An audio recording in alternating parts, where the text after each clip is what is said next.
నమస్కారం అండి. మీ ఎర్రంరెడ్డి తిరుపతి రెడ్డి.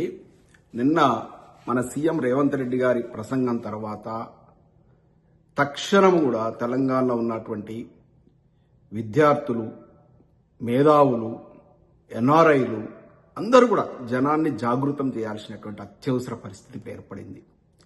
ఎందుకంటే నిన్న రేవంత్ రెడ్డి గారి ప్రసంగం ఎట్లుందంటే, ఆనాడు సీమాంధ్రప్రదేశ్లో ఉన్నటువంటి సీమాంధ్రకు చెందిన లీడర్లు చెప్పినట్టుగా తెలంగాణ రాష్ట్రం ఏర్పడితే విఫలమవుతుంది అంటే ఒక విఫల తెలంగాణను ప్రజెంట్ చేసినట్టుగా కనబడతా ఉంది. దీని వెనుక ఏదో పెద్ద కుట్ర దాగున్నట్టు కనబడతా ఉంది.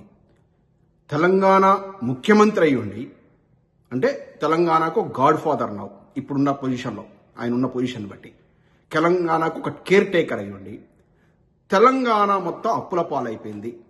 తెలంగాణ ఇక కోలుకోవడం చాలా కష్టం అన్నట్టు. అంటే ఒక ముఖ్యమంత్రి స్థాయిలో ఉండి నన్ను కోసినా కూడా ఒక్క రూపాయి రాలదు, మనకు అప్పులు పుట్టట్లేవు, మనం పోతే బ్యాంకర్స్ దొంగల్లాగా చూస్తున్నారు, ఇంకా దారుణంగా చెప్పులు కూడా దాచుకుంటున్నారు, చెప్పులు ఎత్తుకపోతారనేటువంటి ఆ యొక్క ఆలోచనతో ఉన్నారు వాళ్ళు. అంటే అంత దారుణమైన పరిస్థితిలో మన తెలంగాణలో బతుకుతున్నాం అని తెలంగాణను లీడ్ చేస్తున్నటువంటి ముఖ్యమంత్రి స్థాయిలో ఉన్న వ్యక్తి మాట్లాడితే ఇక దాన్ని ఏమనాలో అర్థం కావట్లే. అంటే తెలంగాణను ఉద్ధరించే లక్ష్యం ఉందా ముఖ్యమంత్రి గారికి? తెలంగాణను పూర్తిగా భ్రష్టు పట్టించేటువంటి లక్ష్యం ఉందా? ఎప్పుడైనా కూడా ఒక సైన్యాన్ని ముందుకు నడిపిస్తున్నటువంటి సైన్యాధిపతి మనం పోరాడగలం, మనం చెయ్యగలం, మనం విజయం సాధించగలం అనేటువంటి భరోసా ఇస్తేనే వెనుక సైన్యం నడుస్తుంది.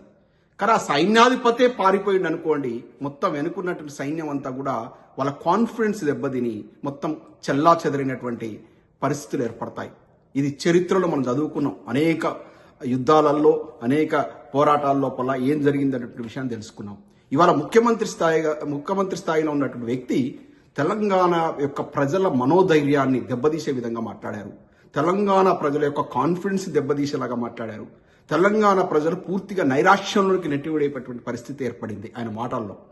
ఒక్క క్షణం కూడా ముఖ్యమంత్రి గారు మీరు ఆ పదవిలో ఉన్నటువంటి ఇంకా కుర్చీలో కూర్చునేటువంటి అర్హత మీకు ఉందా లేదా మీరు విశ్లేషించుకోవాలి. ఏం మాటలండి అవి?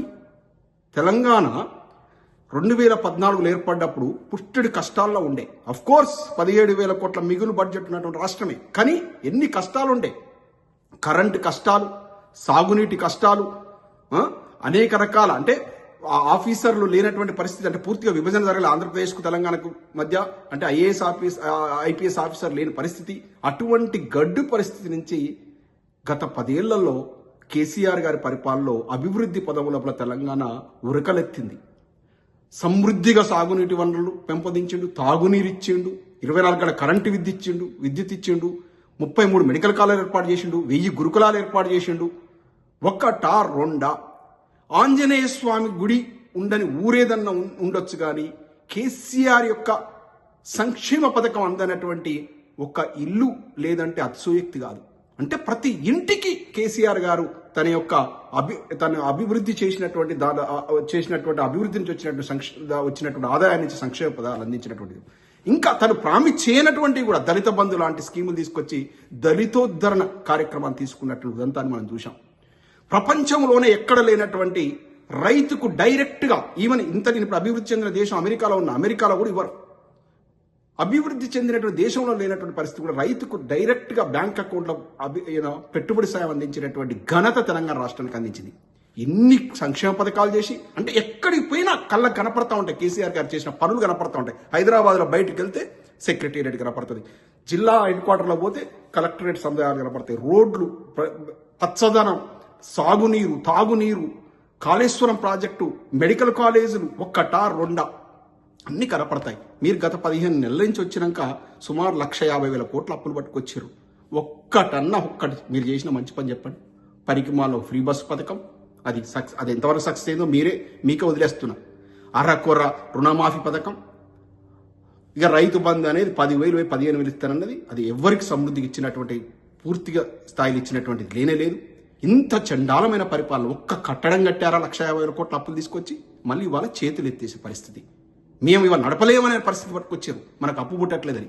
ఉద్యోగులను ఎంత వాడుకున్నారు, ఉద్యోగులకు ఎన్ని చెప్పారు, ఆర్టీసీలకు అయితే ఏం చెప్పారు, మేము ప్రభుత్వంలో విలీనం చేసుకుంటాం, మీకు మంచి బ్రహ్మాండమైనటువంటి యొక్క ప్రొవిజన్స్ ఇస్తాం అని చెప్పేసి ఇవాళ ఉద్యోగులను ప్రజలకు శత్రువర్గంగా ప్రజెంట్ చేసే ప్రయత్నం చేస్తున్నారు. అంటే ప్రజలకు ఉద్యోగస్తులు శత్రువులు అనేటువంటి విధంగా చూపిస్తూ ఒక సానుభూతిని పొందే ప్రయత్నం చేస్తున్నారు. అన్ని రంగాల్లో విఫలమయ్యారు రేవంత్ రెడ్డి గారు. మొత్తం సర్వనాశనం అయిపోయింది. కాంగ్రెస్ అంటేనే సంక్షోభాలు తీసుకొచ్చేటువంటి పార్టీ.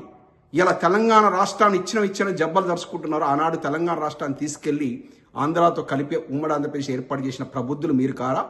తెలంగాణ రాష్ట్రం ఇచ్చారా? ఏది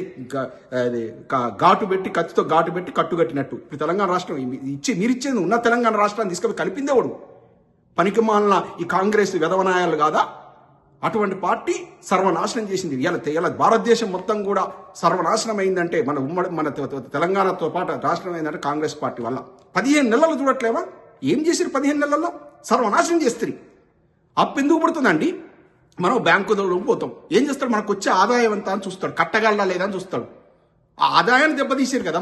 మొత్తం రావడం కూల్చివేతలతో స్టార్ట్ చేశారు కదా తెలంగాణలో. హైడ్రా అని పేరు పెట్టి మొత్తం పేదోడు గూడు కూల్చడం, కూల్చివేతలు, ప్రతిపక్ష నాయకుల మీద ఎదురుదాడి చేయడాలు మీకు చేతగాక. ఆయన టంచనగా ఇస్తాడు దిగిపోయేంత వరకు కేసీఆర్ గారు. మీరు వచ్చిన తర్వాత ఒక్క రూపాయి కూడా ఇచ్చే పరిస్థితి లేదు రైతాంగాన్ని ఆదుకునే పరిస్థితి లేదు. ఆయన టంచన్గా కళ్ళాల మీద ఒడ్లు కొంటాడు. మీరు ఇవాళ కొనకుండా మొత్తం అవి మొలకలెత్తే పరిస్థితి, వర్షాలు మునిగిపోయి పండించిన పంటను కొనే దిక్కు లేదు. ఎవరిని పట్టించుకుంటున్నారు మీరు? రియంబర్స్మెంట్ కాలేజీలు మొత్తం మూతపడే పరిస్థితి ఉంది. ఎవరిని ఉద్ధరించారని మీకు అప్పులైనా? ఎవరు ఉద్ధరించారని? మీరు ఆదాయాన్ని మొత్తం కిల్ చేశారు. ఆయన కేసీఆర్ గారు 60,000 కోట్ల రెవెన్యూ ఉన్నటువంటి ఐటీ ఉత్పత్తుల మీద 3 లక్షల కోట్ల రెవెన్యూ తీసుకెళ్లాడు. ఆదాయం సమృద్ధి ఉంది కాబట్టి బ్యాంకర్స్ కూడా ఫైనాన్స్ క్యూ పెట్టినాయి తెలంగాణ రాష్ట్రానికి మేము అప్పులు ఇస్తామని.